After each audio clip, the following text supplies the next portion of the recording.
Imagine your company's network goes down. What do you call a regular IT company or an MSP?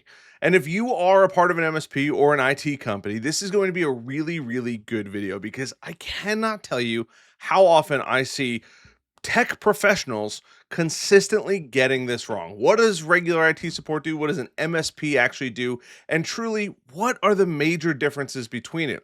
And the reason this video is super important is because most people stink at understanding it.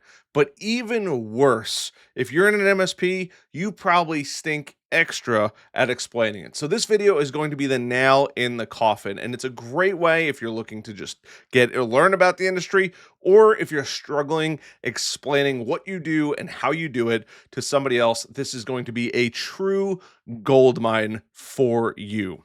So before I get into it, my name is Harrison Barron from growth-generators.com. We help MSPs grow, whether it's sales training, marketing training, or even some business operations. I have had years and years and years of experience in the MSP world. I've sold hundreds of thousands of dollars in recurring revenue. And I've been super fortunate to grow one of the largest YouTube channels for MSPs, specifically here on YouTube.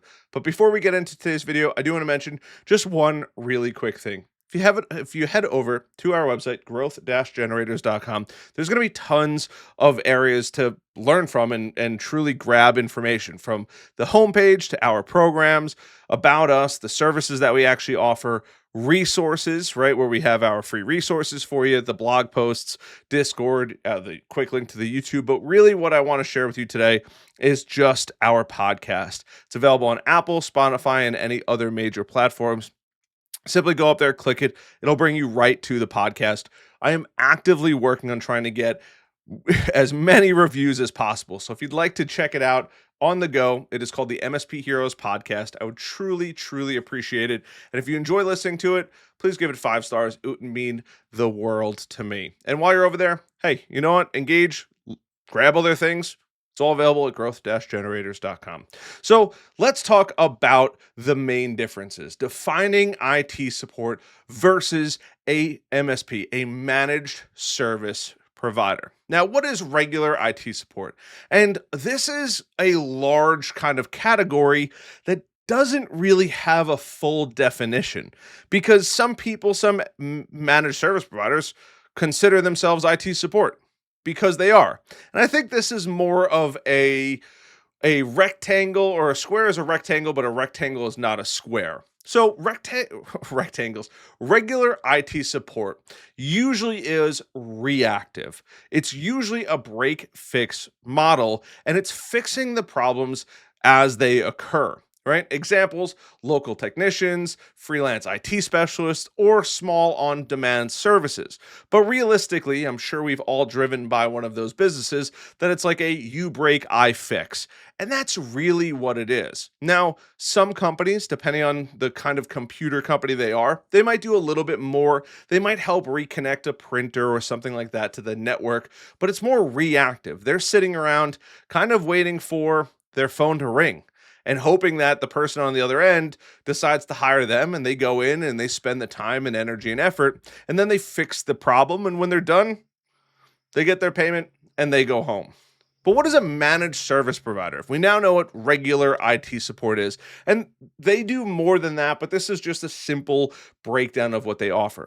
A managed service provider actually does a couple things very differently. Now, in some cases, some MSPs will do a more reactive break fix model, as well as adding these on. But the majority of MSPs out there are proactive. They are proactively taking it upon themselves to make sure things don't break, to make sure that the system is operating as efficiently as it possibly can, making sure that updates are being ran, patches are being made, so that way this system can stay working and the businesses that are paying them can truly operate at the level that they want to operate at. And in many cases, a managed service provider is looking for long-term IT management. And that's because they do a lot of work. And typically, when you have a managed service provider, you're not sitting around waiting for things to break and then you have to make a phone call. A managed service provider is actively going out there and trying to make things better almost all of the time, to make sure that the company that hired them works, operates efficiently, might even be compliant, and they're offering ongoing monitoring. Offering ongoing maintenance, and also many of them are offering some level, if not to the highest degree, of security measures. Now, this could be a business that needs compliance, whether that's from the alphabet agencies, HIPAA, FINRA, FDIC, the list goes on, but it could be plenty of other areas as well. And a managed service provider might also include services in their management, like cybersecurity, potentially backing up all the data, cloud management, and so many more. So, those are going to be the key differences between them. But if we really broke it down, right, and fully labeled out, what does it actually look like? One is reactive versus proactive. Regular IT responds when something breaks. A MSP prevents issues before they become a problem. And I'm sure you've probably worked on a computer, if you're especially if you're not in the industry, and you're like, this is so irritating. Things are going wrong and they shouldn't be. Well, that's where an MSP is going to come into play. They're going to prevent that from ever even happening, versus it gets to the point where you're so annoyed by the problems that are happening that you have to call somebody and they have to come and then fix it. On top of that, the other one of the biggest differences is going to be the service structure.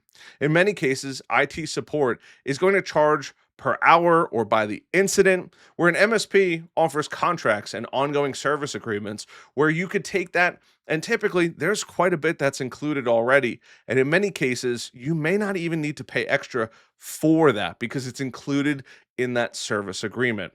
And the biggest thing that you might be wondering is, how do they actually scale? Because scaling is important. Regular IT fits for small things and more so immediate tasks. That's where they really thrive in. Something needs to be done now.